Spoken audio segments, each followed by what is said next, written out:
This episode of the AD History Podcast is brought to you by listeners like you, supporting the show on Patreon. Join Odo's ADifight army at patreon.com/ADHistoryPodcast, where you can enjoy new episodes 48 hours early, the special director's cut version of each episode, and more. Join us in creating the AD history you deserve, and go to patreon.com/ADHistoryPodcast to learn more. Thank you.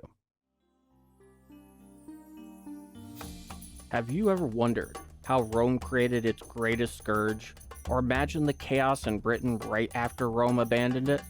Well, do we have a story for you? This is the AD History Podcast, weaving a tapestry of world history from 1AD to HD. Powered by TGNR. Get your good news that's real news at TGNR by visiting tgnreview.com. Now here are your hosts, Paul K. DiCostanzo and Patrick Foote. And brought to you via London and New York City, you are listening to the AD History Podcast. I am Paul K. DiCostanzo, and I am joined by my co-host, Patrick Foote. Patrick, it is the beginning of not only the 5th century, but the beginning of our 5th season. We're coming up right at the time of recording. We're a little over a month away from the 3-year anniversary of the launching of AD history. You and I have been working together on this project for 3.5 years, because there was that 7-month workup that I think we mentioned from time to time. And, you know, all I can say is maybe a little in advance, hard to know, but happy 3-year anniversary, and cheers to a 5th season, man. Yeah, cheers to a 5th series. Happy 3 years. My gosh, where has that time gone? Genuinely, like, that's just sort of come out of nowhere. My gosh, yeah, no, and we're still here. It's amazing. Like, how many podcasts fall off the boat after the first couple episodes? You know, that's actually an interesting question. The average number of episodes for a podcast in terms of how far they actually get is 7. We've definitely beat that. I don't know if this is it, but at the very least, we're very close to it being our 50th episode. Gosh, yeah, it sounds about right. Like, with all what we missed is all the extra bits. Yeah, probably are hitting on to 50 or so. Yeah, and you know, going forward, we'll do a couple of things to properly recognize that we think you guys will enjoy a great deal. But this has been a hell of a journey, Patrick. Hasn't it? I mean, think about how far the show has come. It's come so far from, like, just doing little audio recordings to video, to upgrading our microphones, upgrading all our kit, just making the podcast longer and more enjoyable, full of more content. It's amazing how much it's changed. So with all of that in mind and all of it out of the way, it is time to lay down our necessary, obligatory, now legendary AD History Podcast ground rules. 1. Evaluate events in the context they occurred. 2. Over the span of recorded history, the way it was recorded, its methodology, and the facts that are important have changed immensely. How we view history today is not necessarily how we viewed it 50 years ago. 3. Nothing in history was inevitable. And 4. History and the past is like a different country. As I so often like to say, Patrick, any time we get to a subject that has to do with you covering the island that you are native to, the island in which you live, living in Britain, a citizen of Great Britain and Northern Ireland, you always give such great, unique insights that only someone like yourself, being native and being Patrick Foote, can possibly present. And in this case, it's something of a seminal moment, and that's using a very, very refined gift for understatement. So, with that in mind, Mr. Foote, Sir Patrick, you have the floor. Thank you, Paul. So, yeah, as I hinted towards in our introduction, 46 AD marked the start of Roman rule in my dear home island of Great Britain. But now almost 400 years later. 400 years, Paul. That's how much time we've covered in these 3 years. Like, just blows my brain sometimes. 400 years later, the time of Roman rule on this island is coming to an end. Because by the end of this decade, Rome would no longer have authority over this island, which made up their northernmost border. Though this change didn't simply occur overnight, it had been building up to this moment, which ultimately happened due to a variety of causes. So, how did history's very first Brexit play out? Because that's what's happening here. Trust me, that allegory runs deep here. So what's interesting to talk about, however, is actually what Roman Britain was like before the fall. Because when we first got talking about Roman Britain, that 400 or so years ago, the Britons weren't particularly happy with the Romans being there. So what's interesting? Definitely not. No. So prior to abandoning Britain, things were actually pretty peaceful between the Romans and the Britons. Anyway, this is almost 400 years since the days of Boudicca trying to expel the Romans from her island, and the Romans and Britons actually lived in relative peace. And what's perhaps very interesting and very telling, so long as you didn't live north of Hadrian's Wall. Yes, of course. Well, that's why I'm saying the Britons. That's the Britons. That's like, of course, yeah, of course. For lack of a term, the natives, the non-Roman natives of this island at this time were known as the Britons. I think I can still technically be called a Briton to this day. It's a very unique absolutely. term. I call you a Briton all the time. Yeah, I don't know. Yeah, that's what I am, I guess. Hopefully I'm a bit more sophisticated than these guys. But in theory. Time will make us hopefully all more sophisticated. Exactly. So yes, the Romans and the Britons were living in relative peace. Britain, being part of this larger European empire, was actually pretty beneficial to these ancient Britons. So, like, in example, it made it so much easier for British farmers to sell their goods all across Europe. They were connected to this empire. They could grow some wheat or shear some sheep, and that cotton or that wheat could be, it could be as far as Asia Minor. Big, connected, easy land to traverse.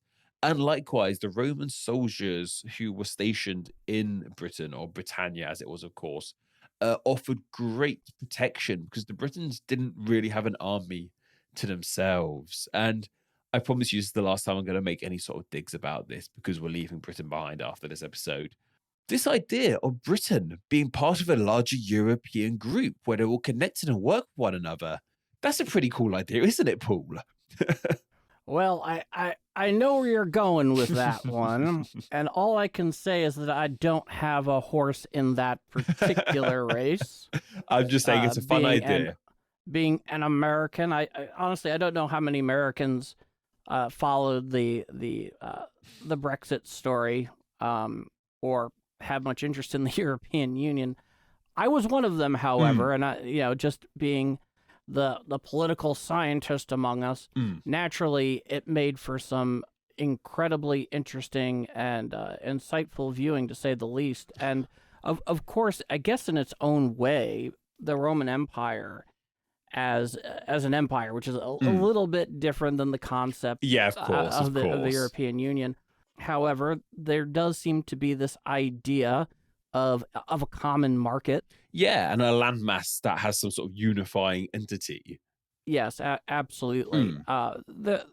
It's hard to compare the two, but there are some general similarities. Yes, of course. To be sure. But, what can I say? I've always found it extremely fascinating, just as a quick aside, that there are some countrymen of yours that, of course, were very much in favor of remaining, and that there's also still obviously a prevalent belief that there's a difference between being European, which is to say continental Europe, and being British. And as an American, it is a fascinating thing to observe. Yeah, and time will tell how that plays out, that's for sure. But That was just a silly fun aside. And while the relationship between the Romans and Britons was pretty good, just about everything else was going wrong. The island of Britain was being attacked from pretty much all sides. Obviously, we had the Picts aka the Scots. The Picts were a tribe who lived in modern-day Scotland. They were attacking directly from the north, beyond the wall, beyond Hadrian's Wall. But beyond that, we had the Irish coming overseas from the west to raid and plunder. And North Germanic tribes were coming from continental Europe to the northeast of the island, at least the English part of the island anyway. And what's interesting is, of course, the Picts and the Britons, they were once very similar people. They had very similar lifestyles and ways of living and whatnot. But after centuries, that's what's been centuries of Roman rule, the Britons were pretty much unrecognizable to the Picts. And this kind of wound up the Picts. They were like, what have you become? Who are you? You've forgotten your roots. For lack of a better term, the Britons have become more, I guess, more Roman would be the best term to say, while the Picts got to maintain their non-Roman identity. So there's definitely a lot of cultural Latin influence that is going to invariably become infused for the part of Britain that was controlled for so long by the Romans. And yeah, I mean, it does seem as if there was a lot more similarities before Julius Caesar showed up the first time, then the second time, and then, of course, a few decades later, Claudius as well. And that's always one of the interesting things about the Roman Empire, even though this changed progressively over time, is that being Roman, and this is a theme that's also going to be very much present in my segment as well, that to be Roman, especially over time, it wasn't necessarily so much about being born, like a heritage thing per se, being born Roman, but you could be Roman if you embraced Latin culture. And that's exactly what the Britons did. And even to this day, the parts of Britain that had less Roman rule, I'm not just talking about modern day Scotland, I'm talking about places like Wales and even like the deep southwest, places like Cornwall and Devon, even parts of Cumbria, which is up in the northwest of England. They far more have their own sort of cultural identity that is far different to the modern image of England and English culture. And that's really interesting. That's something we'll probably talk about lightly in this episode, but something we'll also talk about in probably episodes going forward as well, about post-Roman Britain as well. And it was a deep impact. And that, today, even the connection between English people and Scottish people, there's still something of a divide there. Yeah, something I do find interesting when you look at the greater history of the island that you call home, especially from the Roman conquest, to be sure, like 41 AD, is that over time it's taken on so many different influences. You had the Roman Latin influence, you had the Vikings, you had the Anglos, Anglo-Saxons. You had the Norman conquest, which obviously has had still just this profound effect on the culture. It's an absolute mishmash. It is. But then, like, if you go back, I guess you could say the original, they're not even original because it's believed they came over from places like Spain and mainland Europe. That sort of initial Celtic origin. Yeah. That Celtic influence, and like, I guess you call them the true natives. They were the ones who were living there, at least before the Romans got there. That sort of Celtic image is still held on to most in places like Scotland, Wales, Cornwall, the Isle of Man, which isn't part of the UK. Of course, Ireland itself as well, which was never conquered in any capacity by the Romans, because a large chunk of the island of Ireland is the same country. So yeah, it's fascinating seeing that sort of difference and how that those differences go this far back. And on top of all this stuff happening in Britain, with all these different tribes attacking the island, there was all kinds of crazy stuff going on in Rome too, multiple revolts within the empire.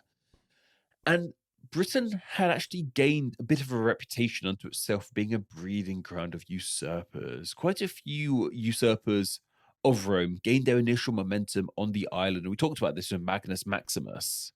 Yes, indeed. And this begs a very interesting question here, Patrick. And it's not as if the rest of the empire has been lacking their, generating their own usurpers, but Britain seems to put out a good, notable many. And why do you think that is?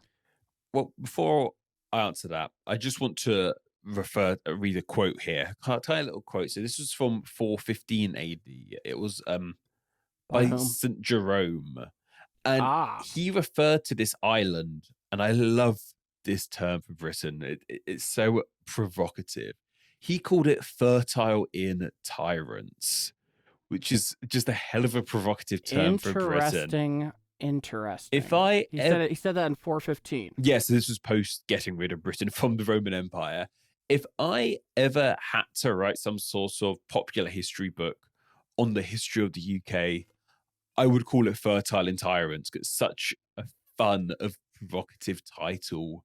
It would definitely be provocative, to be sure, because there are many counter arguments to be made. Exactly, but why do I think Britain bred so many usurpers? Yes. So this is just my own hypothesis on the matter, and I think it's fundamentally because how tough Britain was in Rome. Britain, from its climate to its landscape, to the lay of the land, to the people, that was vastly different to a lot of continental Europe, a lot of mainland warm. It was cold. Sure. It was bleak. It was longer than it was wide, which isn't much of Europe. And you had to be a pretty tough person to be a general in Britain, to keep the peace in Britain, especially in those early years when there was like Celts revolting every other day, it felt like. Britain bred some pretty hardy generals, and I think it was kind of like it was a testing ground, it was a proving ground. You could prove yourself to be manageable in Britain. You could probably run the entire empire. As I said, that's my own theory on the matter. But from what we've seen about the history of British Roman Britain, it just kind of makes sense to me. So I also have a perspective on this. Let me hear it. I think one of the reasons why it may have generated such a notable amount of usurpers, one, because especially in that age, where even though we are certainly taking to traveling the water with great competency, to be sure. I mean, the Mediterranean for the longest time was a Roman lake. And there's a lot of, in addition to any military conflicts, you also have a lot of economic activity that's going on in the Mediterranean. And the English Channel in and of itself is such an incredible barrier for a lot of different reasons. But even in a time such as this where, they can competently cross, it still is a very difficult body of water to traverse, even if you're only going, 13 miles between Calais and Dover. And one is, I have to imagine that if you're a Roman governor in Britain, for the most part, because of the disconnect from the continent and the line of communications being probably not as consistent as they would be if you were on the continent, it led whoever was in charge there to have a fair amount of autonomy that they might not enjoy to the same degree if they were on the continent with the rest of the empire, which I would have to imagine can definitely embolden some more ambitious individuals, to be sure. And I also have to imagine it probably also creates a sense of isolation as well, because, you are the guy and you are disconnected in certain respects from the rest of the empire. There seems to be the island mentality. An island mentality and a very intuitive, I would say, recipe for somebody to get a little too big for their britches and decide that they were going to go for the whole pie. Yeah, Britain being an island explains so much world history. How long did you say the English Channel was? 16, 14 miles, did you say? So the shortest distance across the English Channel between Dover and Calais, I believe, is 13 miles. I don't think it's 13 kilometers. I believe it's 13 miles. But if that 13 miles was a land, how vastly different world history would be from now to back here in 400 AD. how vastly different world history would be if Britain wasn't an island. I think Britain being an if island, Doggerland hadn't gone underwater. exactly, it has so much to answer for in world history. Britain's island mentality, and the way the country's acted over the years from here to now. But no, I think that's a very valid reason. It's definitely got something to do with the geography. I think that's the hypothesis we both come to there to a degree. There is a lot of that, to be sure. Like I said, it seems like a very intuitive recipe to potentially create usurpers, especially if there's some kind of a vacuum of power, some sort of instability back on the continent. You're sitting back and you're able to watch from afar and pick your moment, because it's not exactly going to be terribly easy to mount a campaign from the continent to Britain. Let's be clear on this. In 1944, the amphibious invasion that we know as D-Day, militarily, was no fait accompli. They were afraid that it could have very easily turned into the greatest military debacle in history. And that was basically 1,600 years later. So it's not exactly the easiest thing, if you're the Romans, to gather an army, transport them across, make sure they're properly supplied, and take down whoever it is that is causing trouble there, like you would in the rest of the empire that is all connected by land. So, couldn't have put it better myself, Paul. So that's why I guess we both think Britain bred so many usurpers for Rome. But as I mentioned, potentially, Britain and Rome as a whole was under a constant barrage of attacks, and the Romans, they needed help in Britain. And we sort of mentioned previously in previous episodes, Rome had actually made pacts with certain Germanic tribes who they could call upon in their times of need. And this was definitely a time of need for Rome. So they asked a certain Germanic tribe to come help out in Britain. They literally invited a tribe over. And that tribe, of course, was the Anglo-Saxons. So, the whole thing with vampires, you're going to let them into your house if you invite them in. Something like that's coming to mind. Something like that's coming to mind here. So, sure. Anyone who has a modicum of knowledge of British history would have heard of the Anglo-Saxons. They are, as we were talking about, the huge variety of influences that Britain has had. The Anglo-Saxons are quite potentially the biggest influence. England is named after the Anglo-Saxons, Angoland, England. And of course, the Saxons themselves, Sussex, Essex, Wessex, Middlesex, that all comes from the Saxons. They had a huge influence in Britain. English, despite the language influences, is still fundamentally a Germanic language because of the Anglo-Saxon, because of the Anglo-Saxons. They are the next major group to inhabit this island after the Romans. And they were bloody invited there by the Romans. Though initially... Poetic. They were not, of course, if you can guess from that name, Anglo-Saxons, they were not initially one group of people. The Anglo-Saxons were made up of 3 different Germanic tribes: the Angles, the Saxons, and the Jutes. And they lived in modern-day Germany, the Netherlands, and Denmark. Why are the Jutes part of the Anglo-Saxon name? So the main reason behind that is quite an easy one, really. So even though it was 3 different Germanic tribes, the Jutes were far smaller than the Angle tribe and the Saxon tribe. It seems to just be that's the fact, because the Angle tribe, who I believe came from just kind of the border between Denmark and Germany, and the Saxons, who were over parts of modern, there's still various places called Saxony in Germany to this day. They were 2 much bigger tribes compared to the Jutes, so they got the name. Fortunately, they're not called the Anglo-Saxon Jutes. They're just, or the Jute Saxons, or the Anglo-Jutes, or anything like that. The name just stuck with Anglo-Saxon. They were a junior partner that didn't belong on the marquee, I guess. Exactly. And while these 3 tribes had different rulers, they had their similarities, that they all spoke the same language.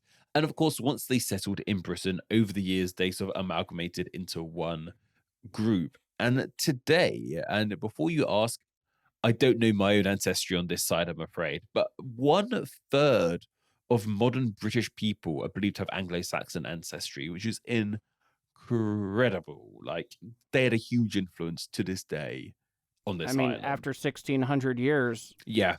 that says quite a lot. It does say quite a lot. Prior to this time, however, the Anglo-Saxons were no strangers to Britain, and they actually tried to invade the island earlier in 350 AD. Thankfully, however, Rome successfully fended them off at this time.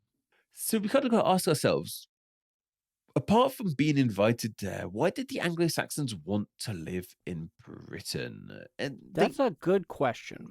Why? Like, okay, we get the Romans inviting them over, but why did they actually, we're going to stay here, I think. There were a variety of reasons. The Anglo-Saxons believed that without the Romans there, with a weakened Rome or no Roman presence on the island, they kind of figured these people would be pretty easy to conquer, because the Anglo-Saxons knew they haven't really got their own real defenses. So if Rome's gone, we could probably claim it quite easily. And Britain had great farming land. It was a big open land with rich fertile soil and varied weather that made farming pretty manageable, especially when compared to, harsh Northern Europe. Like cold, wet Northern Europe isn't an ideal place to be compared to the much milder climate of England, of Britain. They wanted to farm there and just live peacefully and prosper. And Britain was capable of offering them that, because a lot of their homelands had sort of been taken up and claimed. It made Britain look like a real ideal new home for these people. That, and as we were discussing it several episodes back, Europe is undergoing a significant migration. Exactly. Yes, of course. From east to west. Yeah, it's all happening. Everybody seems to be moving along to the west and taking up places that they hadn't been before. We can thank the Huns for a lot of that, to be sure, in addition to Roman instability as well. It's kind of a perfect storm. But this is all part of this bigger picture, Big eastward migration. Tapestry of world history, as we so love to call it. I hadn't thought about it connecting to all of that, but no, definitely for sure.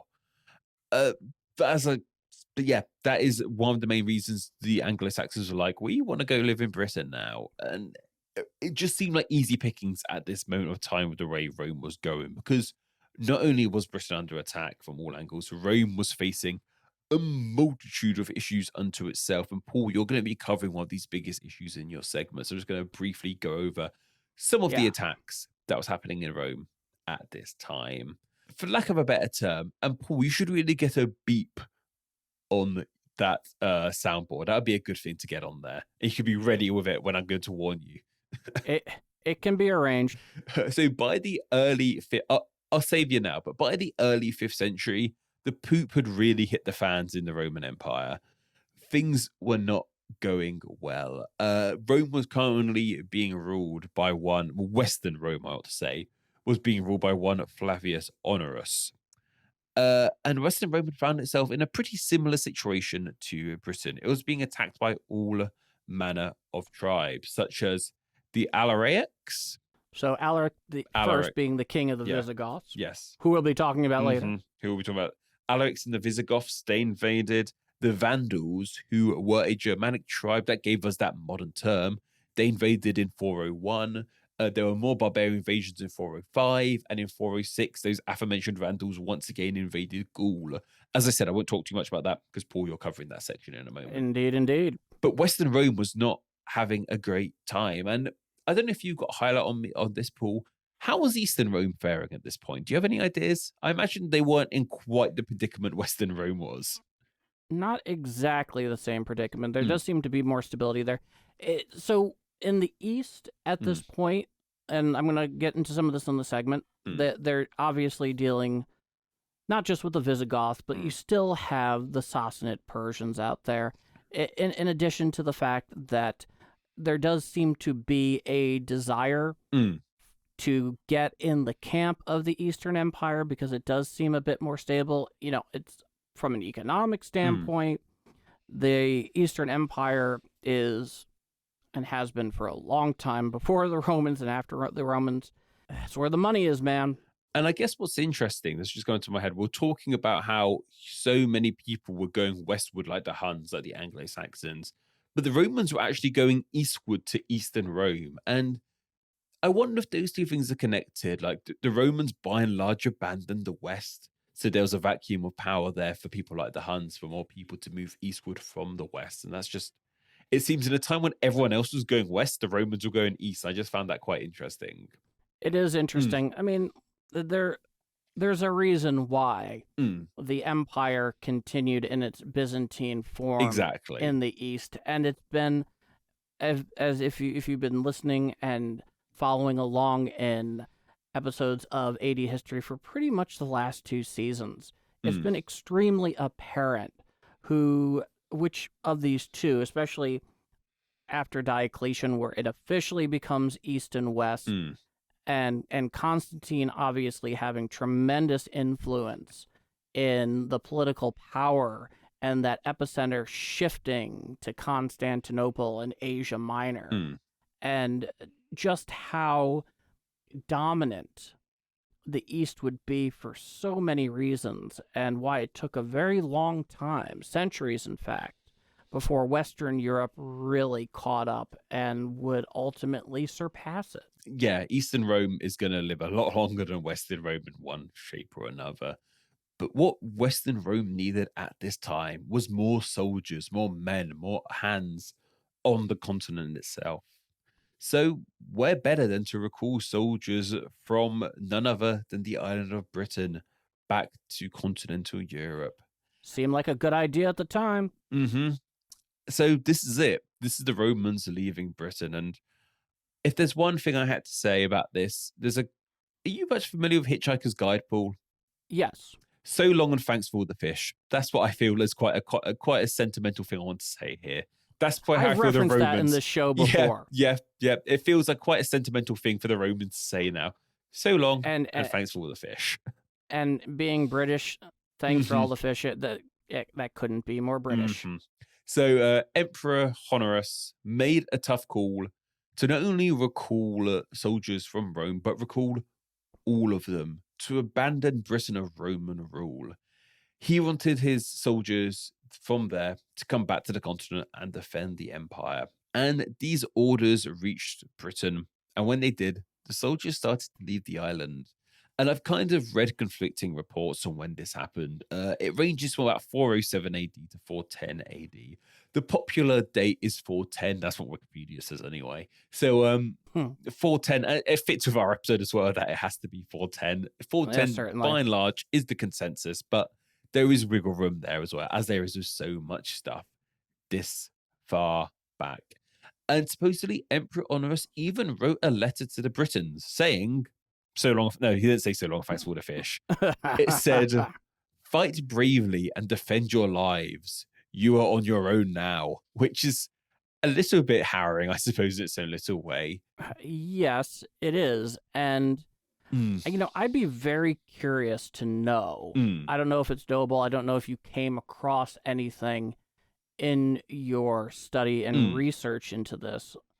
I'm curious what the immediate aftermath must have been like on the ground once you had the Roman, well, assuming that there aren't holdovers who didn't go back and remained and stayed in certain positions of power because they knew what they were doing, because that happens a lot. Yeah, that's a very interesting hypothesis.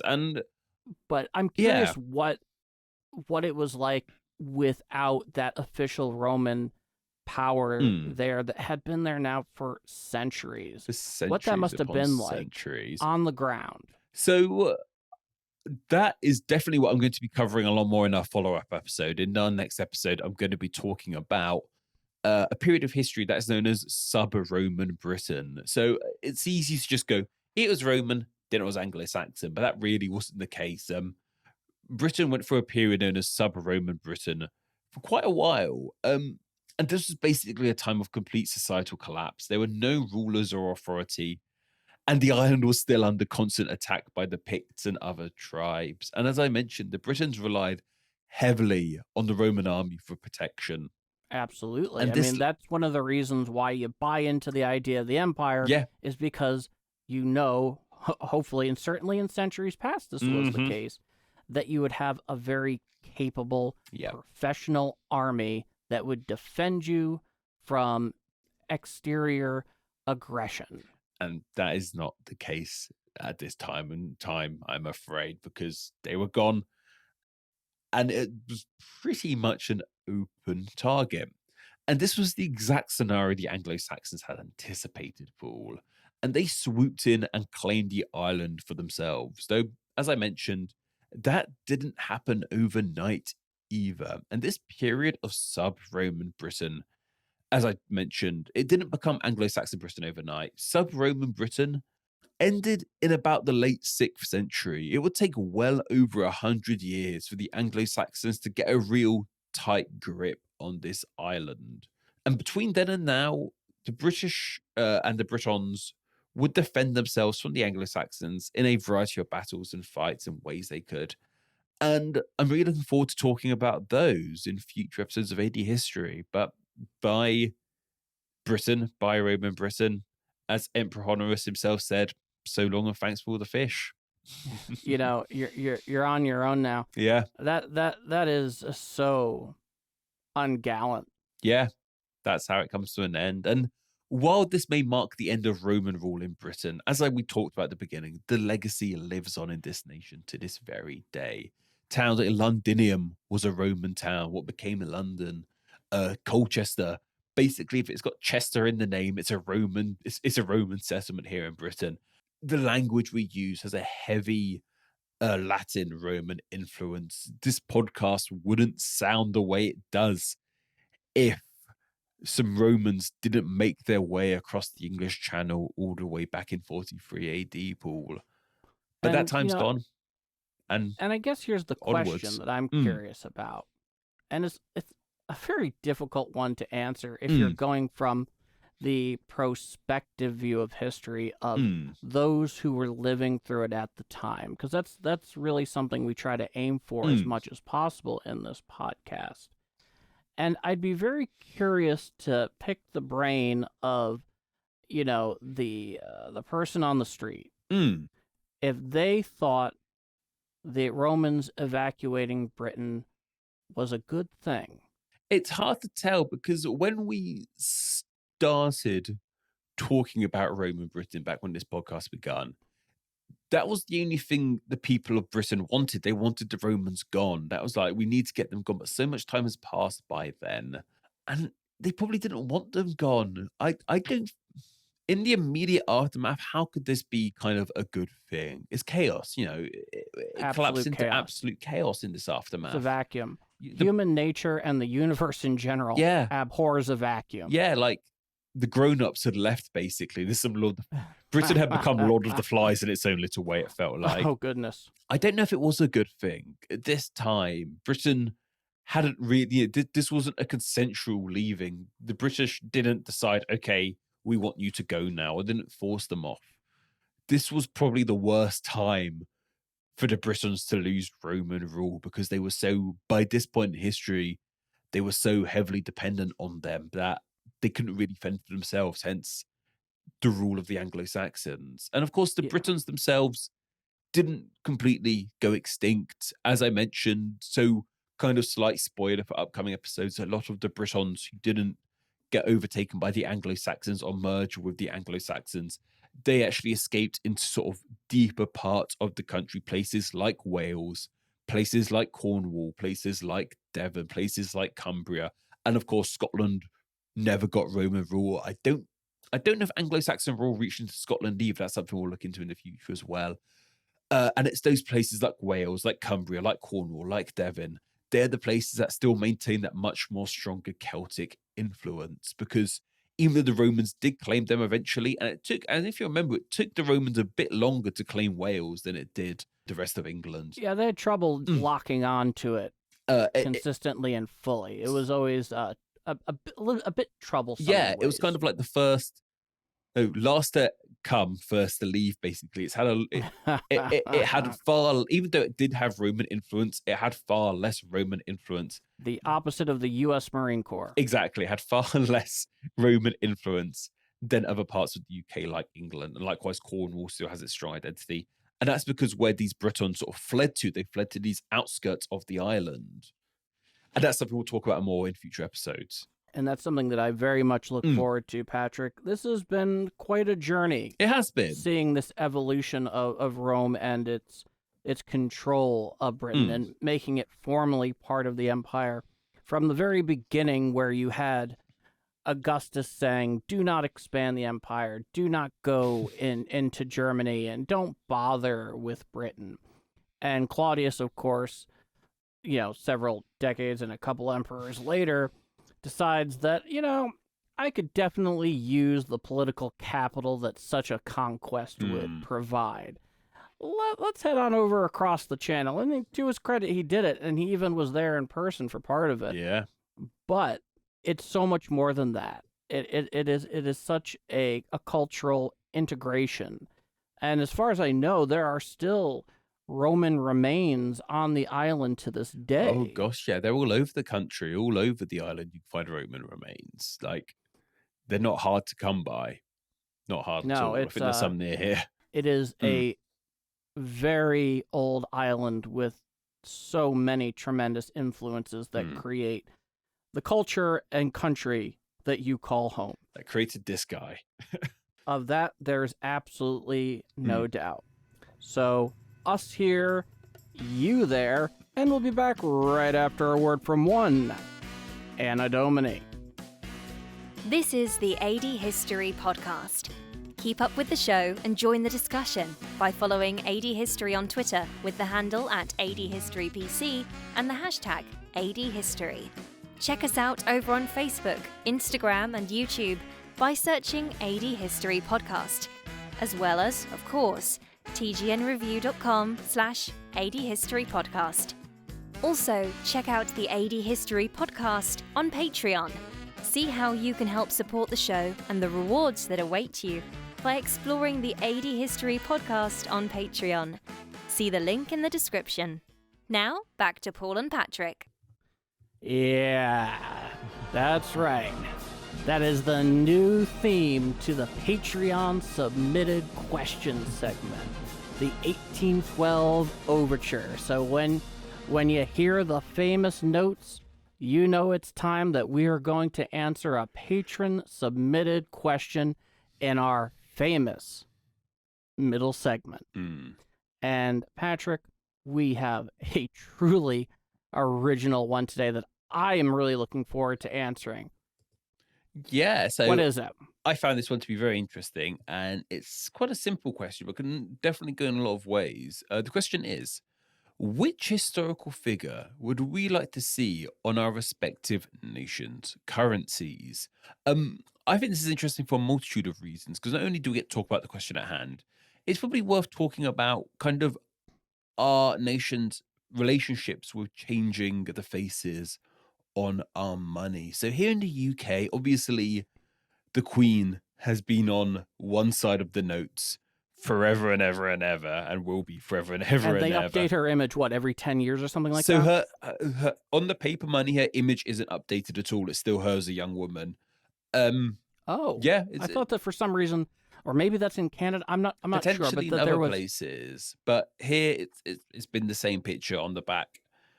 I see. Forever. But on the coins, it changes. She looks interesting. If you check the age of a penny or a 50p, you'll notice she looks a bit older depending on when it came out. But however, on the other side, there's normally someone who's of importance to British history. They actually change somewhat regularly. In my lifetime, most of the notes have changed a couple of times. So we mentioned in a recent episode, Alan Turing recently made his way onto the £50 note. And on top of that, quite recently, Turner, the artist Turner, got his way onto a £20 note. Jane Austen replaced Darwin, or someone before Darwin. Jane Austen. Remember, Turner got on there, in 2016? Maybe sooner than that, 2019 potentially, maybe sooner. Okay. But Austen got on the £10 note somewhat recently, and Churchill got onto the £5 note recently. And what's interesting there is the only strictly political one of those is Churchill. By and large, we don't really have political figures on our money, at least in my history anyway. But that sounds almost like the complete polar opposite of how you guys do money in America. Yeah, as far as paper money is concerned, this is not quite as much as far as coins, even though the standard coins, your penny, your nickel, your dime, your quarter, generally kind of fall in this. For paper money in the United States and those who are depicted on it, it's pretty sacrosanct. Yeah, it hasn't changed. We were talking about it a bit earlier. It hasn't changed at all in your lifetime, at the very least, has it? No, I don't believe so. I mean, they've updated the look of the money itself. The design has changed somewhat, but the figures on them and what's depicted on the back really hasn't. Yeah. And it's interesting. And the only thing that I can remember in recent history, which I think was in 2016, there were plans to replace, I believe, Andrew Jackson on the 20 with Harriet Tubman. Yeah. Those plans, I believe, ended up getting delayed. I don't know where that is. Yeah. It's something politically motivated behind it, which is not at all the purpose of this discussion whatsoever. And, certainly in terms of Americans that could potentially be candidates for being on the currency for a time at the very least, Harriet Tubman is certainly more than worthy. You learn about Harriet Tubman and you realize, in addition to the incredible work she did, she was a certified badass. Yeah. This was not somebody you screwed with. No. I can assure you. This is somebody who knew how to use a firearm. Yeah. I mean, she was a force to be reckoned with, and of course she had to be, given the circumstances. And conversely, all the people on your money are either presidents or very close to presidency. Yeah, so most of them are presidents, but of course Franklin is not. Alexander Hamilton is not. That kind of thing, but it is mostly presidents, or in the case of Alexander Hamilton, he's a founding father. Yeah, right. Benjamin Franklin, founding father. Their contribution to what we would call today the American experiment is still felt to this day. For both of them, you look at Alexander Hamilton, and he knew that economically the world, especially the West, was going the way of industry. Yeah. Whereas of course Jefferson was very much a proponent of agriculture. Yeah. The $10 founding father, as he is known as in the play. Musical. Indeed. Hey, if it helps people better and more intimately learn the history of their own country, I'm all for it. Oh, we'll talk about it on AD History Watches one day. For sure. Oh yeah. That's definitely going to come up. List. So something I'd like to ask you. So yeah. I believe Ulysses S. Grant is the latest. He's probably the newest, the youngest person on any of your money. Am I correct in saying that? Yeah, I mean, he just ekes out Lincoln. Yeah. So if you had to have anyone from the 20th, because Churchill's our only 20th century person on our current money, I believe. Well, Alan Turing is 20th century. Of course he is. Yeah, so he's just got on there, so I forgot about that. That's why I mentioned it. Yeah. If you had to have someone from the 20th century on the American currency pool, who would you reckon it would be? I've got one in my head, and I'm kind of suspecting it might be the same as yours. Maybe. So let's separate this between political figures and Americans of significance. So I've got a political figure who I reckon it would be. Okay, so what I'm going to say is not. I wouldn't look into this any further than simply significance. And it comes with a very brief story. I had a friend of mine, one of my best friends, who had attended Carnegie Mellon University in Pittsburgh. It's a very good school, and he was a history and policy major, and he was going into some course for his major, like a 300 level course about American history in the 20th century. And in the first day of class, the professor asked the class, who is the greatest American president of the 20th century? And what is amazing about that is that the majority of the students who weighed in, oddly enough, believed that John F. Kennedy was that president. That's not who I would go with. I get it's why. It's not who I would go with He's either, a very especially popular consider He's a very sort of popular image, JFK, but yeah, Jack Kennedy, of course, was very, very important. But in terms of considering him the greatest president of the 20th century, he didn't obviously, quite tragically, complete even a full term. So if you're going just in terms of greatest, and I mean greatest in terms of stature, this is not a political commentary here.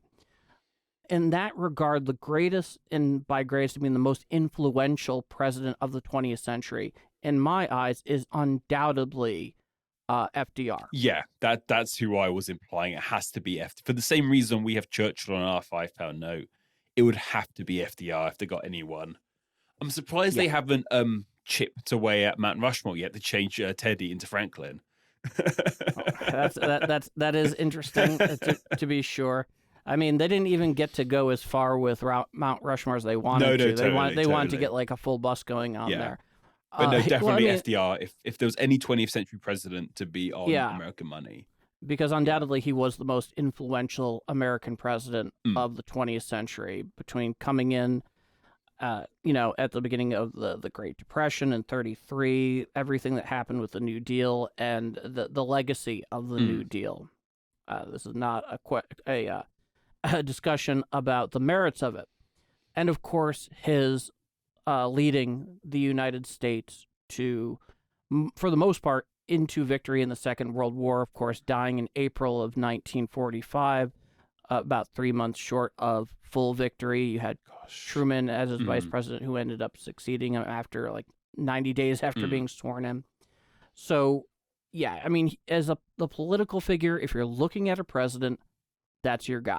Yeah. Outside of that, I think I could probably give you what would be some pretty, I would say rather mainstream figures outside of the presidency who, would be campaigned for. So obviously someone like Martin Luther King. Of course, yeah. That would be a big one. One that I thought would be really cool would be Babe Ruth. Oh, that'd be fantastic. We've had sports stars, definitely. Yeah, or of course Jackie Robinson. There's no question there. That very much speaks for itself. Who else? Muhammad Ali. I think sports is a great route to go. I hadn't thought about sports, but yeah. Somebody like, in terms of football, like a great quarterback from today. I don't know that I'd want to see Tom Brady on American money, but I can definitely respect that he is considered by many, and with good reason, to be the best player of all time. So, what about Stone Cold Steve Austin, Paul? That's a spicy one. That's a spicy one. Oh boy.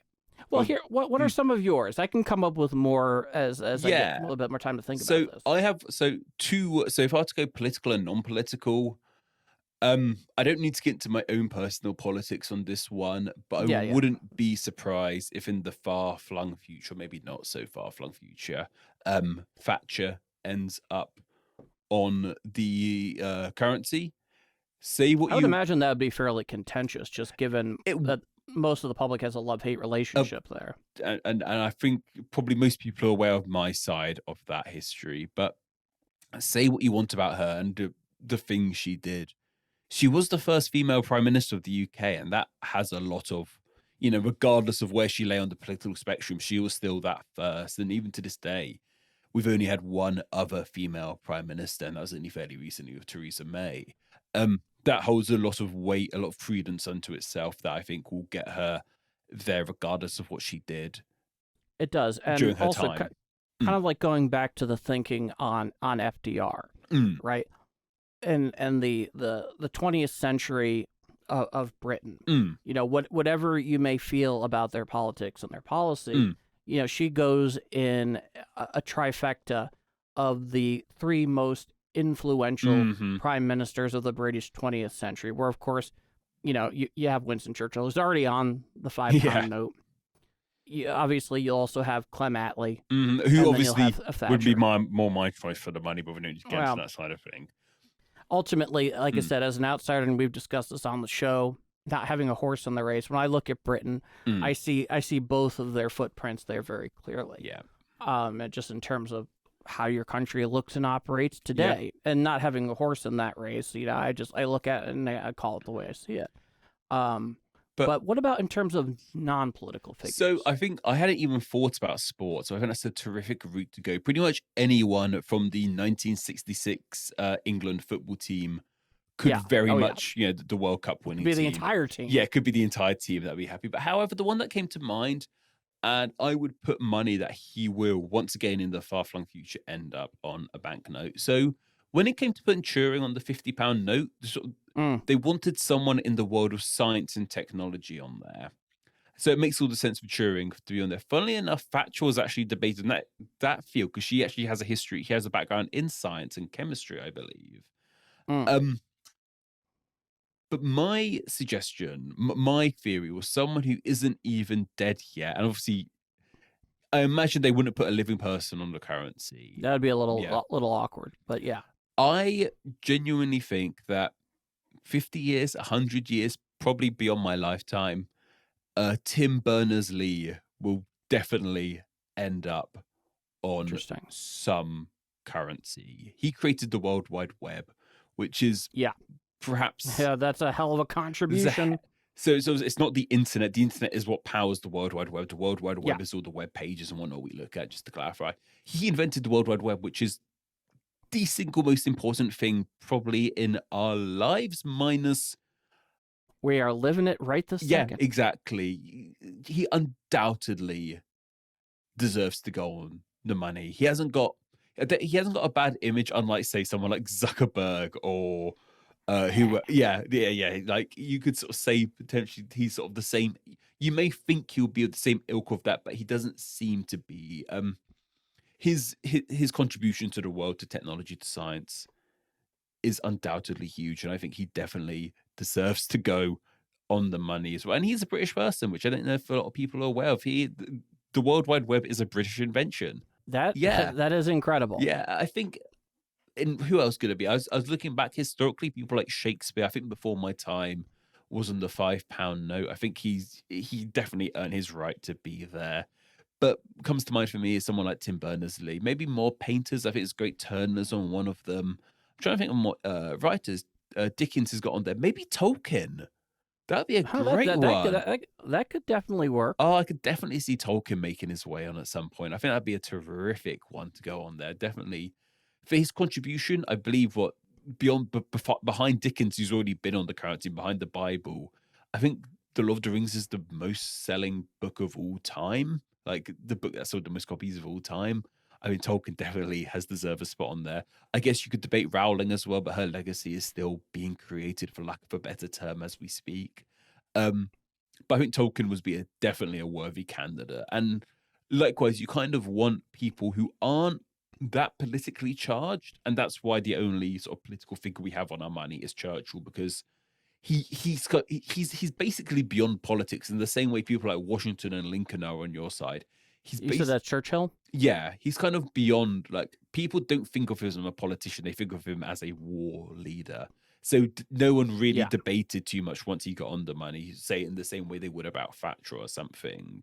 Tolkien's pretty, like, politically uncharged. He's just, he wrote Lord of the Rings, like, that probably wouldn't be that debated. Yeah, I think that's something that most people could get on board with. That's something to be very apolitical choice where, there's no political lines drawn for the most part there. What's interesting, I don't know if there's anything comparable to this over on your side, Paul. Different parts of the UK have different people on their money. So, like, a Scottish... Scotland have their own... It's called like a Scottish pound, like, but you can still use it over here, I believe, or it changes. But there's different people on the Scottish currency. I'm going to Google who's on the Scottish £10 note quickly, but like, I don't think it varies from state to state, or does like the different territories use different monies or anything? Well, not here in the US. No, I was wondering if there was anything. Money is completely standardized on the federal level. And likewise, the Isle of Man have their own pound notes, that sort of thing. I couldn't tell you who's on the Isle of Man. Minus the Queen, I know. Yeah, I was about to say, I know who's on there. It's the PGs. Of course it is, yes, the Fijis. And then a motorbike on the other one. So I have some ideas. So this one is kind of a gray area between political and non-political, but given their influence, there's no question that they could most certainly qualify. Like I said, this is all about greatness in terms of influence and how they influence it. Of course, Eleanor Roosevelt could be a very fantastic much, idea. could absolutely go on there. Another one that is very much outside of politics, and even though he wasn't actually born in the United States, of course, he came to the United States and was and lived here and died here, and that's Albert Einstein. Of course, and likewise on my side, Stephen Hawkins. Yeah. I think that's a clear one. Yeah. One that I think would be contentious, even though it's not political, would be Robert Oppenheimer. That would be very contentious, yes. For obvious reasons, that's a really interesting suggestion. Yeah, I mean, that'd be interesting, but another really cool one, I think, would be Bob Dylan. Yeah, music would be great. Gosh, yeah, put John Lennon, put all the Beatles on one as well this side. Yeah, like so many. I'm surprised that I suppose maybe they're waiting for them all to die. Potentially, I don't know. I mean, Bowie's dead. Where's Bowie on the £5 note, please? I don't think that's outside of... I don't think that's out of bounds by any means. And Britain loves to celebrate its popular culture. Like, we're very big. I mean, I don't know if you remember the opening to the London Olympics was so about the music and the film and the television this country has produced. We're very proud of our pop culture, and I could see something like that happening. Also, somebody else you absolutely would have to include is Elvis Presley. Of course, yeah, he's like, he's like Michael Jordan. Yeah. I thought you were saying Michael Jackson for a minute there. I was like, maybe. that would also be contentious for a lot of reasons. Michael Jordan for sure. Yeah, I'm trying to make more sports stars over here. People like Joe DiMaggio would be a great one. Jim Brown, would not be as familiar with. No, Mo Farah is a fantastic British runner, and his is a great story. I believe he's from Somalia initially as a young child. I might be getting this wrong. He's a child of immigration, and he grew up in the UK, and now he's like one of our most celebrated runners. It's a fantastic story. Jonas Salk, who was the inventor of the polio vaccine. Oh, that'd be fantastic. Absolutely. Yeah, I think Neil Armstrong, Louis Armstrong. Neil and Louis, quite different Armstrongs, but yeah, definitely both worthy contenders. Oh, absolutely. I think science is a great because by and large, science doesn't have much of a stigma to it, but like it doesn't have like a political taboo behind it. I think science, not as much. No. Not in most cases, to be sure. Yeah, not in most cases. Like you said, there's the Oppenheimer one that is somewhat contentious, but by and large, people kind of just approve of a scientist because they're kind of apolitical in many ways because it's science. Yes, I definitely think that's pretty fair. Let's see. Who else could possibly be on this? Kind of music. I mean, we've got so many famous musicians here in the UK. It's hard to begin. Put Elton John on there. Yes. I think Bob Dylan's a fantastic idea, though. Yeah, I think it'd be really cool. If we want to go the classical route, of course, we could include Leonard Bernstein. Yeah. Actors, maybe like Marlon Brando. Groucho Marx.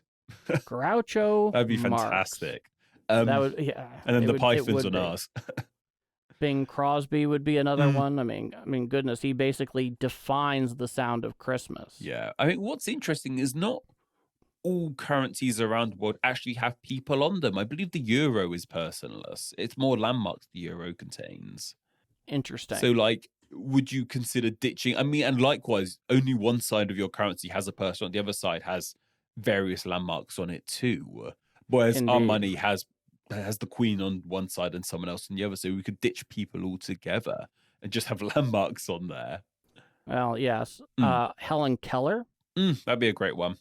That would be a very interesting one. Kind of a left field choice there, without a doubt.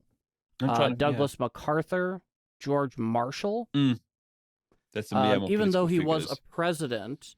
You could also look at him from the perspective of a general, which would be Ike Eisenhower. Well, that once again ties into Ulysses Grant. We were talking before we were recording how even though Grant was a president, he's somewhat more known for his time during the Civil military War. exploits. Yeah. The interesting thing, though, about Ike is that when you actually evaluate his 2 terms as president in the 1950s, he's not usually on the popular level, No. given the credit that he deserves for everything that was accomplished during his time as president.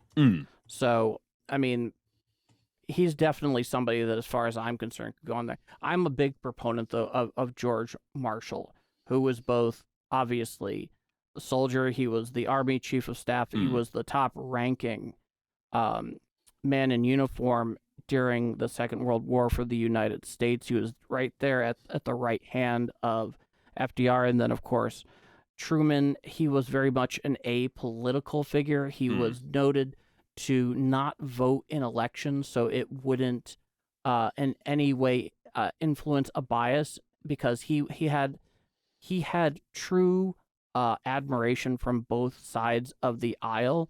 And so when George Marshall said something, both the Democrats and the Republicans listened equally and with the same kind of reverence and seriousness to it. So he's really tremendous. That, and of course, he went on to serve both as Secretary of State under Truman, and then called back into service once again for a time as Secretary of Defense. But his time as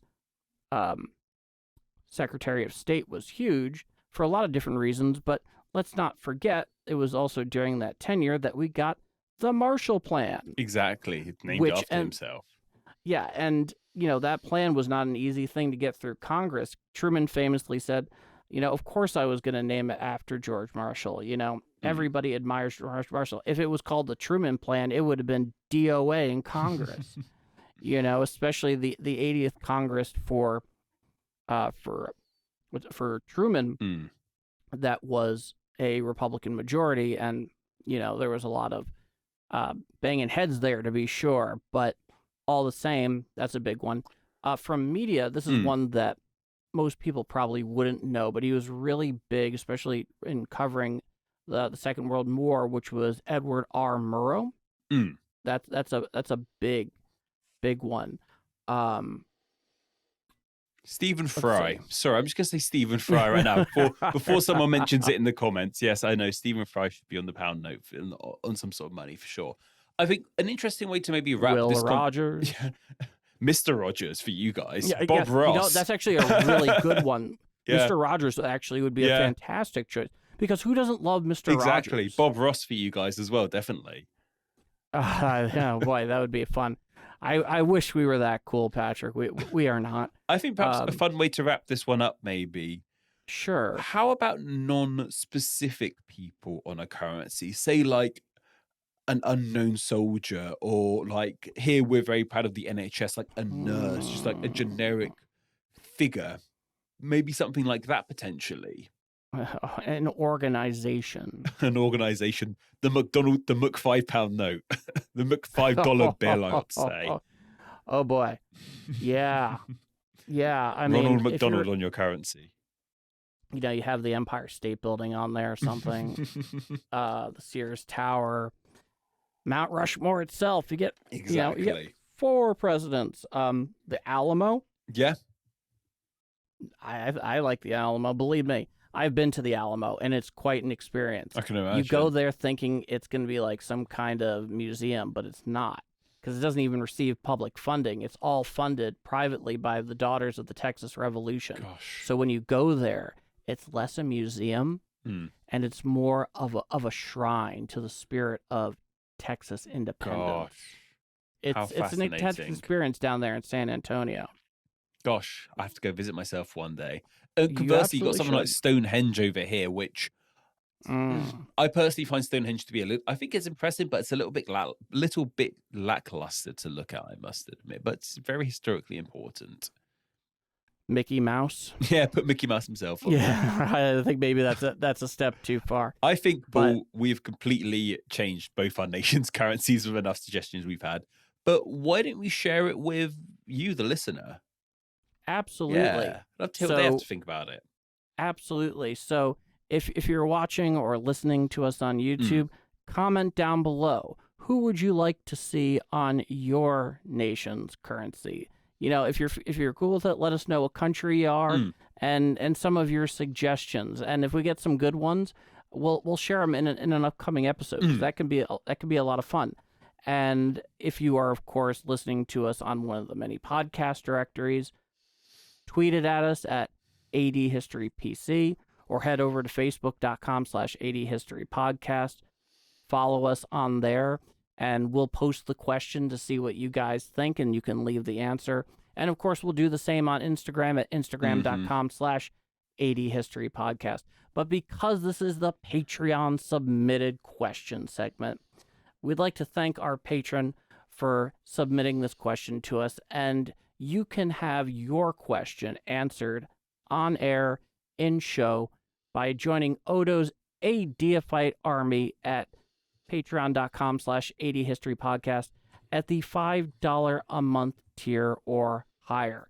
In addition to, if you are even starting at the $3 per month, you can get new episodes 48 hours early before anybody else. That includes both the audio and video version. And if you're an audio person and you have a podcast or podcatcher of choice, there's a special patron RSS feed that you can plug right into it, and that new special episode will come 48 hours early automatically directly to you. You don't need to lift a finger. On top of that, that 48-hour episode early is also going to be a director's cut version of our episodes, where there's a bit more content, a little bit more juicy stuff that isn't quite there that we're going to share with the public. We had a great little bonus talk with our previous segment that only patrons going to hear. Absolutely. And if you want to hear it, go over and donate at the $3 a month tier or higher. There is absolutely no question how much this helps us. And right now we are looking to get to that $100 a month threshold, because something we very much want to do, and I think you'll very much understand it based on the situation that we've been dealing with here. As the $100 a month level, we are looking to bring on a video editor. Yeah. So that way we can focus on what we do best. Yes. Which is research, present, and record episodes. Because if it was only a matter of just worrying about that, I could do this every week. You could get a new episode every Saturday. So come join us on AD History Podcast on Patreon at patreon.com/ADHistoryPodcast. Not only does it help support the show, help the cost of this, keep it going. On top of that, this is part of what Patrick and I do professionally. This is part of our job. And of course, we're always looking to put food into our belly. We do this because it's fun. We do it because it's worthwhile, but it is also our jobs. And if you want to support the show and be part of Odo's ADFI Army and enjoy those benefits that we mentioned and more, learn more by visiting patreon.com/ADHistoryPodcast. And before we go, we want to ask two things. One is, if you are listening to us or watching us on YouTube, leave a like, comment down below, subscribe, and share. But if you're on a podcast directory like Apple Podcast or Spotify, many of them now have ratings and reviews. Be sure to leave us a glowing 5-star review, and a 5-star rating that is glowing, as well as a glowing review if it is optioned. We know this is now available on Apple Podcasts, Spotify, Audible, and a number of others. And we cannot tell you how much that helps the show on the whole. It helps people find it. It gives new listeners an idea of what they're getting into. It helps the show get better found. And it really does a tremendous amount to help the show get discovered and grow. And you being able to share your enjoyment of the show lets us know what we're doing right, hopefully, or doing wrong in some cases. You know, it's open for whatever it is you may think, but we definitely prefer 5 stars and a glowing review.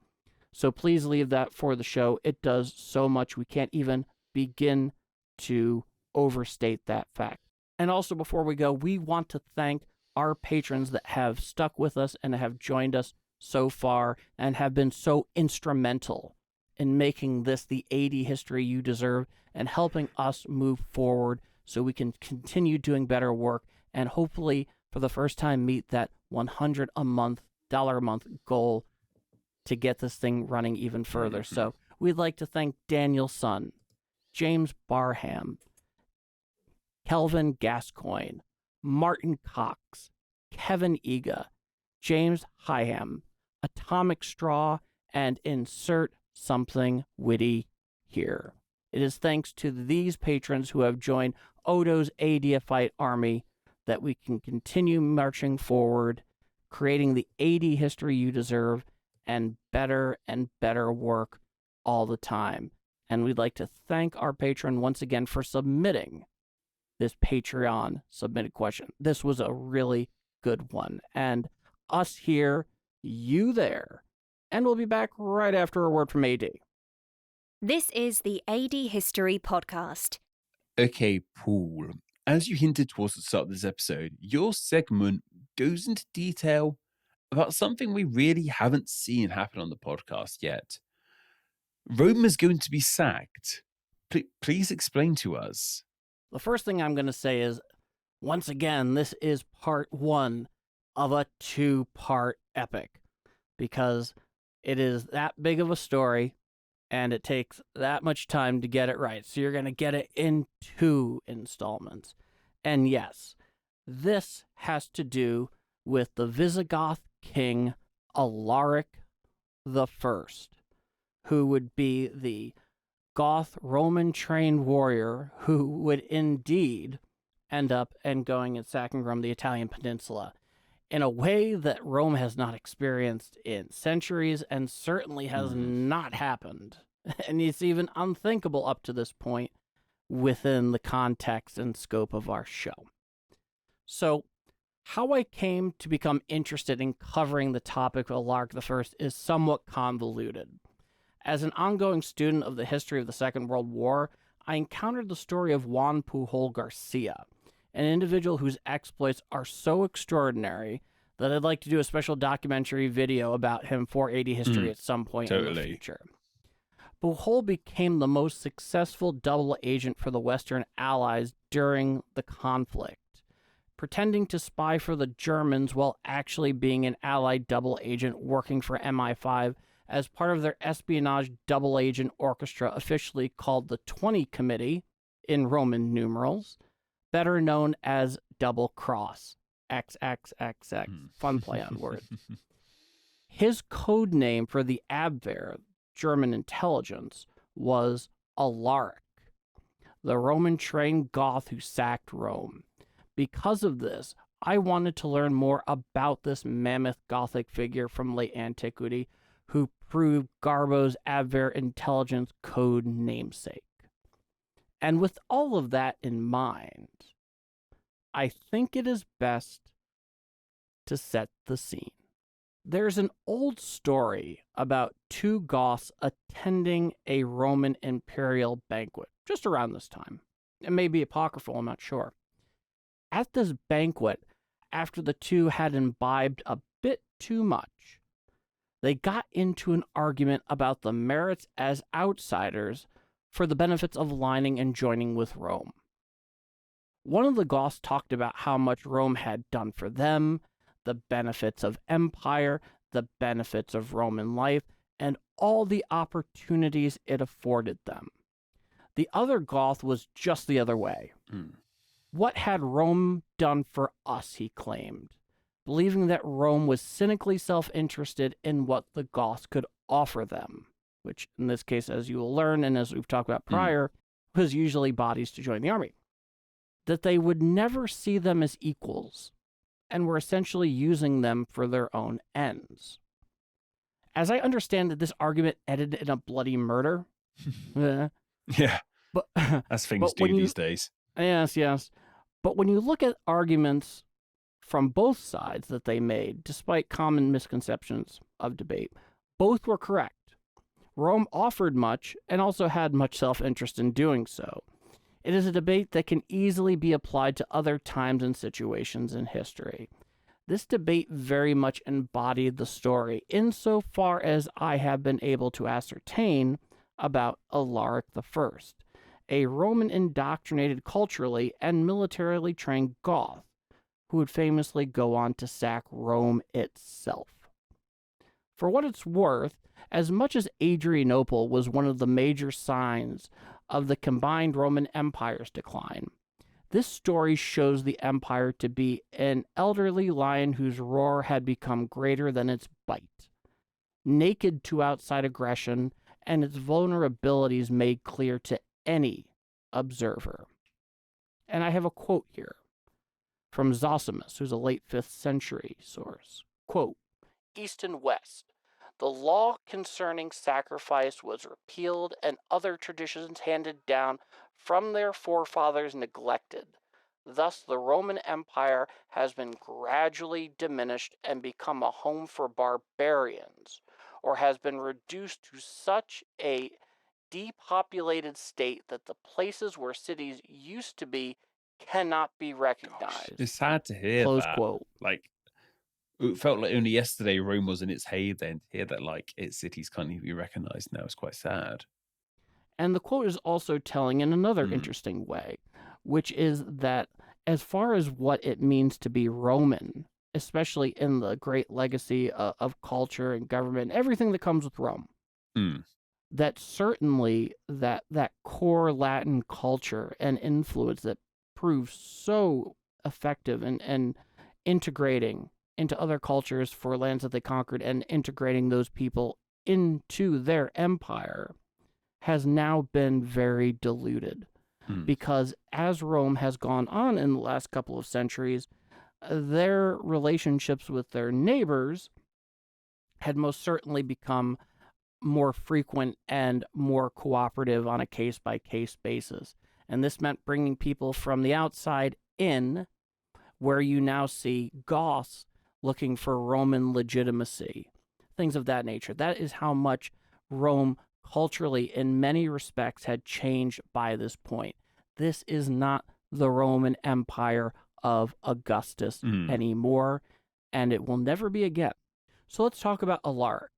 It is important to note right off the top that historically, Alaric is in many ways a mystery. There are clear gaps in more contemporaneous scholarship of the time, and bits and pieces of his story are missing. But enough remains that we can get a sense of who Alaric was and his tremendous importance to world history. The figure who would become known as Alaric I, Visigoth king, was born circa 370 AD. Gothic Roman historian Jordanes claims Alaric was born on Puce Island on the Danube in what is now modern-day Romania. It may have actually existed at the time, but I don't know that that island actually exists anymore, interestingly enough. With this in mind, he likely experienced as a child many of the Gothic hardships that we have discussed at length in previous episodes. As a young one, he lived in the time of the Great Migration and the Battle of Adrianople. Not old enough to be involved, but despite not actually being present at the events themselves, he would, however, live through the consequences of the relationship between the Goths and Rome, most specifically the Goths filling the ranks of the Roman field army, especially in the east, but not exclusively, as we will learn. He may have been born into a dynastic nobility of the Trevingi Goths, which we've talked about quite a bit, but unfortunately it is not currently possible to affirm or dismiss this possibility. But it does seem, however, likely that he was born into a Trevingi Gothic family of importance and influence. Where his story becomes most critical from here is indeed when he came of age and began his military service. From here, the story takes some rather wild turns, but nothing that we haven't seen to some degree elsewhere. We love a wild turn here at AD History. Hoorah, devil dog. As we know by this point in history, the Romans have an extremely transactional relationship with those who sit on their borders, or those who have been granted the right to settle within the imperial borders, especially during the Great Migration. Apparently in 391, Alaric led a force of some number, in the case of Goths, to raid Thrace, only to be thwarted by the efforts of the Roman general Stilicho. Then, only a year later, he apparently joined the ranks of the Roman army. That's your wild turn. So he was part of the army. He was part of the army. He knew the insides and outsides of that army, clearly. Indeed. With his reputation for military competence and leadership being demonstrated from his attacks a year prior. Yeah. In the Roman army, in about 394, his most notable service to the Roman army occurred, where under the direction and command of Theodosius I, Alaric gained prominence in leading a Gothic unit at the Battle of Frididus River. And by this, he is a mostly Gothic force that is working in conjunction with the Roman army under their banner. This was a war that sought to defeat Arbogast, who was a Frank, in his bid to usurp the imperial purple from Theodosius. This was apparently a vital moment for Alaric, as we will soon find out, as in the battle, his unit, mostly composed of Goths, incurred a casualty number of 10,000 at this engagement. 10,000. That's a huge amount of casualties. Especially when his unit, in this case, was composed mostly of his kinsmen. That's insane. And apparently during the battle, they were used in a very, very blunt way as an initial frontal charge, which, as you can imagine, doesn't usually end up very well for at least one side. No. The Goths' blood sacrifice in this fight was no small matter, even in victory. But what stung, however, is that Alaric was not heralded and rewarded by his Roman superiors as he reasonably expected, as tradition demanded.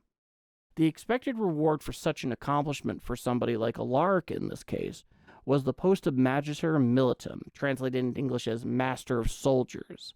This would have made Alaric one of the, if not the, senior military commander for an entire theater of military command.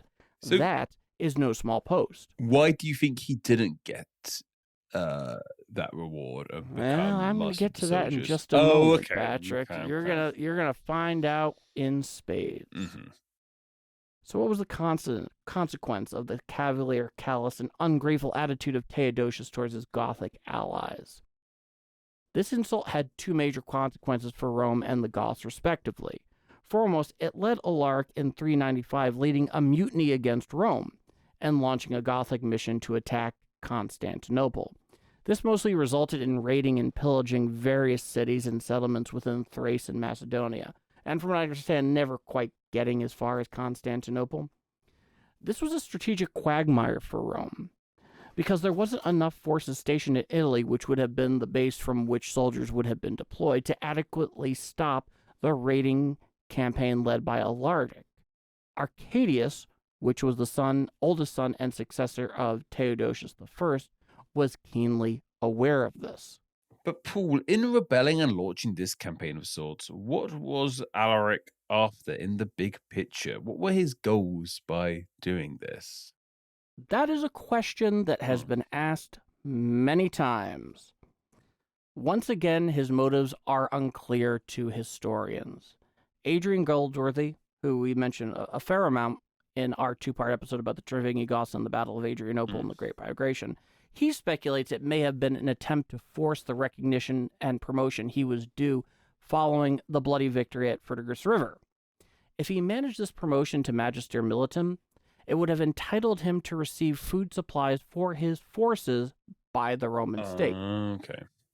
That may not necessarily seem like much to the modern observer, but it was a huge deal. As so famously said, quote, "An army marches on its stomach," close quote. Keeping your army consistently well fed, no less at state expense, is truly a matter of both survival and long-term military viability as an effective fighting force. Who would say no to free food, Paul? Who would say no to that?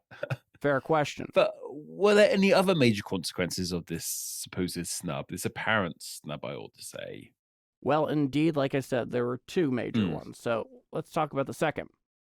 On a deeper and wider level, it seems to have caused the Goths to deeply question their relationship with Rome itself. As mentioned prior, the Goth blood sacrifice in the victory at the Battle of Frididus River over Arbogast for the benefit of Roman interests, especially Theodosius' personal interests in this case, seemed to have loomed large. Theodosius's actions and callousness to neglect rewarding those who had gave him so much on his behalf must have felt exceptionally telling from the Goth perspective. Think about it. Moreover, there was a perception that the Romans were not only pleased about the victory itself, but that the apparent lion's share of losses were shouldered by the Goths, and far less their Roman comrade in arms. As you might imagine, this did not sit well with the Goths who had sacrificed so much. For all intents and purposes, this questioning or view was neither unfair nor necessarily inaccurate. And that very much speaks to potentially, we talk about how this Latin influence in culture has declined and how Rome has become more absorbing of outside influences and people. Yeah. But the one thing Rome, especially when you get into the higher up, one thing they certainly haven't lost is their arrogance. No. But they seem to have lost their good, sound judgment. But they're probably not in the right to have that much arrogance at the moment anyway. Well, tell them that. Yeah. Didn't stop them. So, after all of this, we talk about Alaric becoming king of the Visigoths. By this point in history of 395, we begin seeing mention of the apparently newly established Visigoths, which were very much composed mostly of Travingi Goths, at which time most sources claim that Alaric became king of the Visigoths. Once again, the exact dating of when this became so cannot be clearly verified, but for all intents and purposes, it is rather close enough. And do we know how he became a king? Did he just declare himself? Well, that's something that's going to be interesting here, as you'll find out shortly. Whatever the case, Alaric becoming the Visigoth king was a seminal moment, as he began a movement which would have tremendous consequences, namely convincing his Goth people to, quote, seek a kingdom of their own, close quote. The matter strongly coincides with the death of Theodosius I in 395.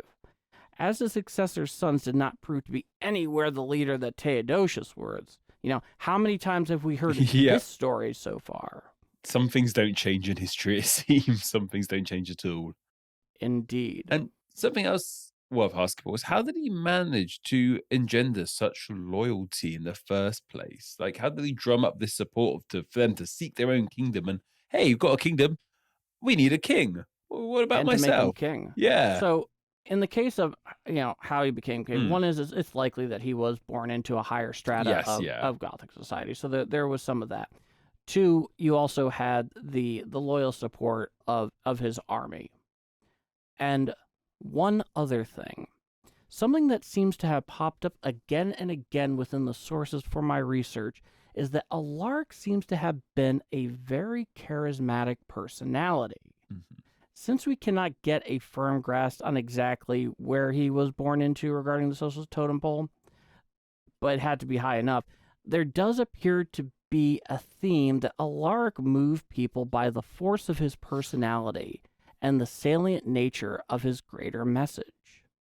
I guess, that's such a strange thing to hear. Like, what really even is a charismatic leader? How do we define that? Like, what is charisma? Because, can someone really start a kingdom based on their charisma alone, Paul? Well, this is an interesting story. So, somebody that I've mentioned on the show a number of times, he's one of my favorite history documentarians. He focuses mostly on the Second World War, to be sure, whose name is Lawrence Rees. And one of his recent projects, I think, was probably back in 2012, was a documentary and a book called The Dark Charisma of Adolf Hitler. He wanted to examine what it was about Hitler that made him draw in so many people. And that one thing that he kept hearing and continues to hear, because he started his career in the 70s when a lot of Nazis that didn't end up getting killed or thrown into jail or whatever the case ended up retiring, and a lot of people were still alive at that time, is they would always talk about how charismatic Hitler was. Right? Yeah. And so Lawrence Rees came to a number of really interesting conclusions that I think are really worthy here. We're not comparing Alaric to Hitler, But the whole idea of the charismatic personality. It's a common theme that we've talked about in the past, where the charismatic figure rising up in a time of need. Yeah.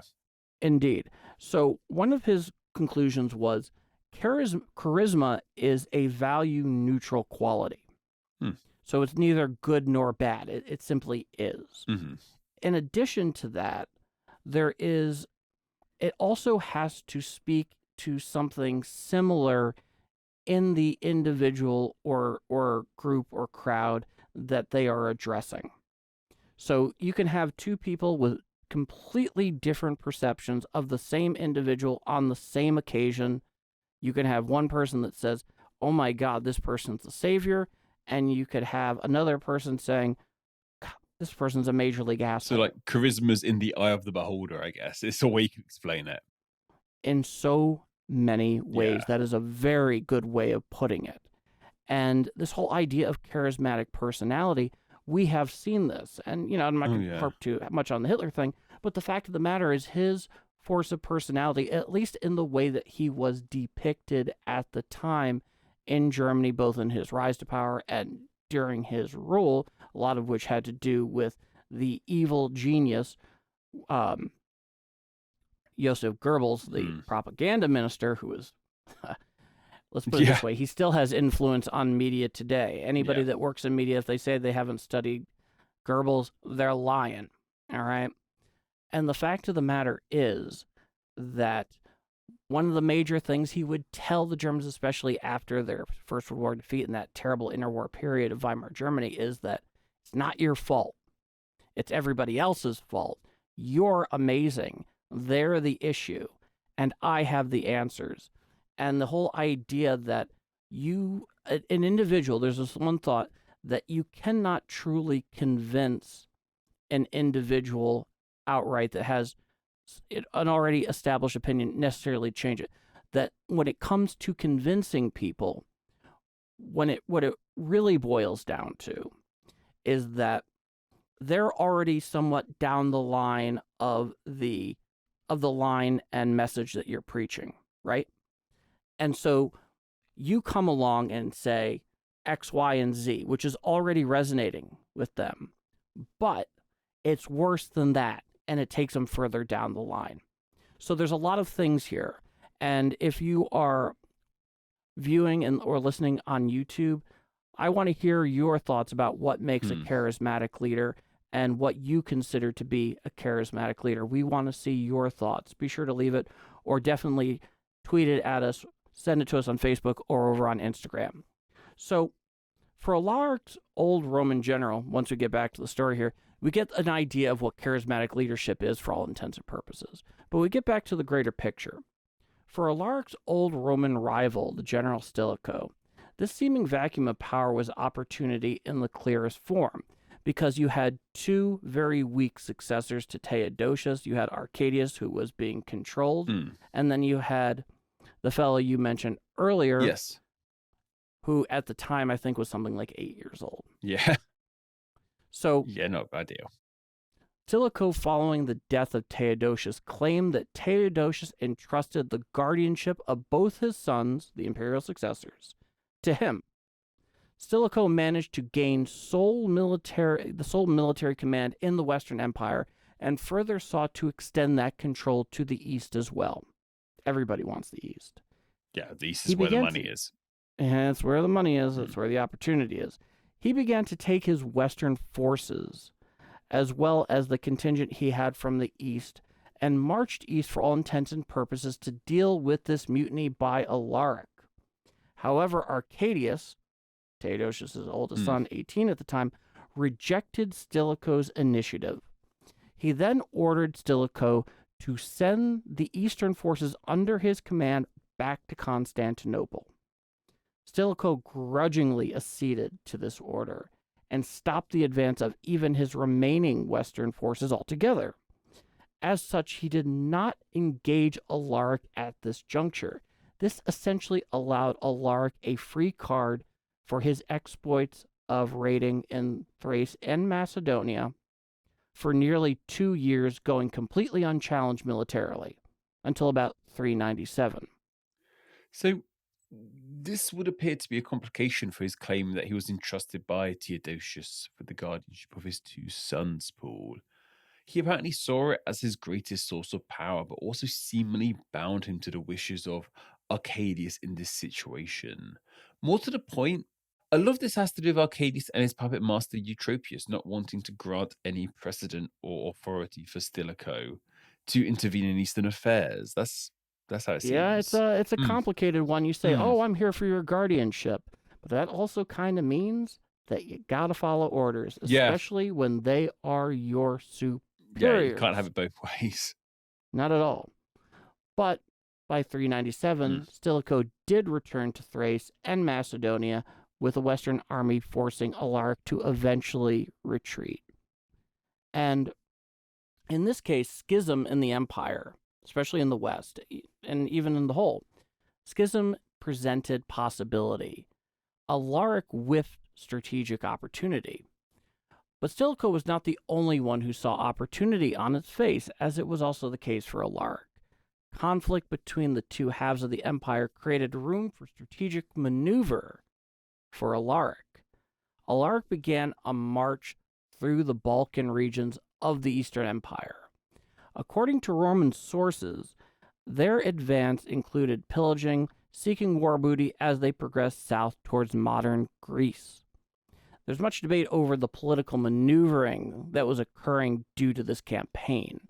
It has been claimed that the governor of Constantinople, an individual by the name of Rufinus, encouraged this Goth military aggression going south, mostly as a way to distract and detract from the forces of Stilicho, whom he was most certainly in conflict with.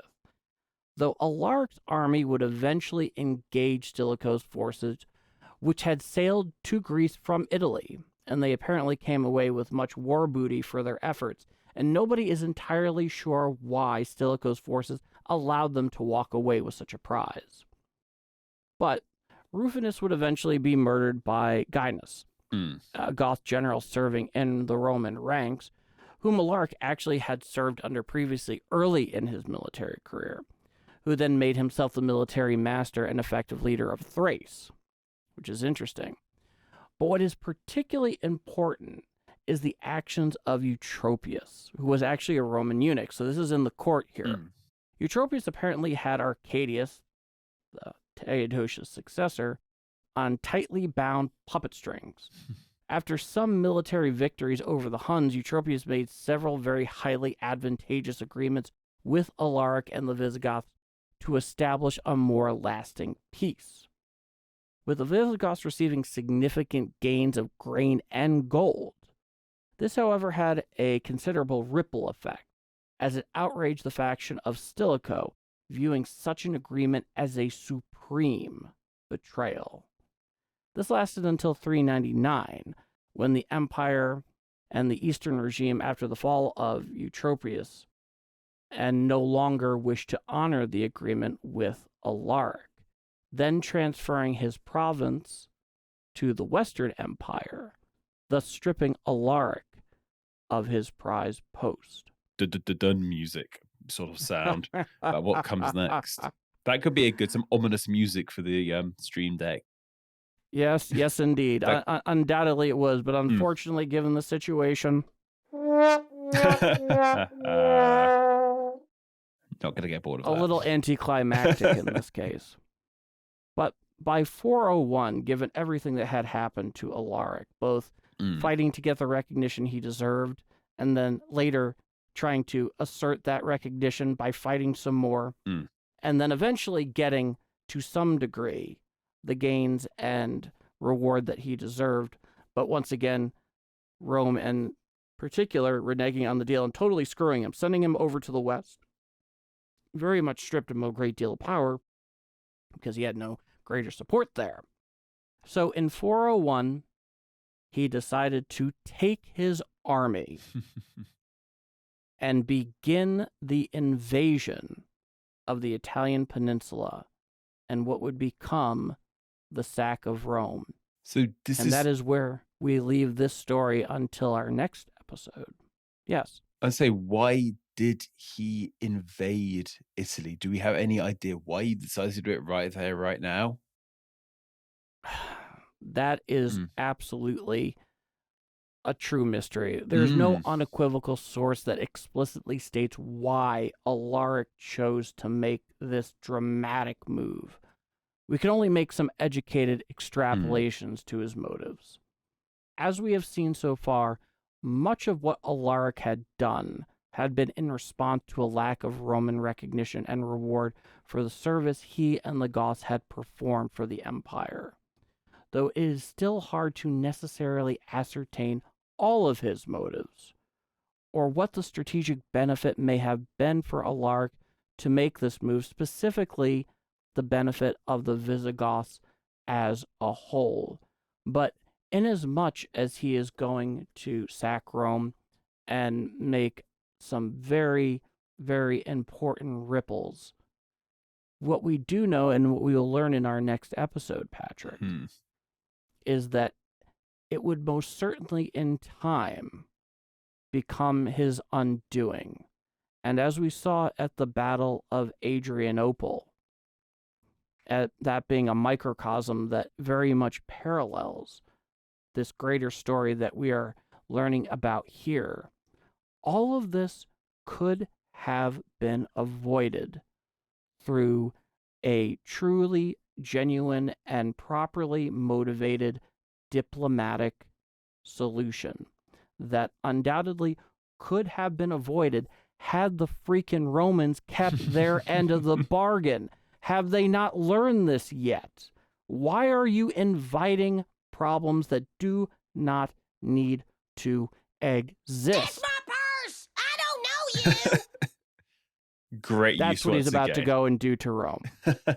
But he will suffer the consequences all the same. And I think what I'm finding interesting is between both of our subject matters for today's episode, and slight spoiler alert for history, we're getting very close to the end of antiquity, Paul. What we've designated as antiquity into medieval times. I mean, by the end of this series, we'll basically be in the medieval world. And you can already see the planets aligning, the balls rolling, things are getting into motion to get us out of antiquity, the Goths invading Italy, Romans leaving Britain. We're already well on our way to that period of history and finally saying goodbye to antiquity. And for the Romans' part in all of this, as you made a celestial reference, the faults were both in their stars and themselves.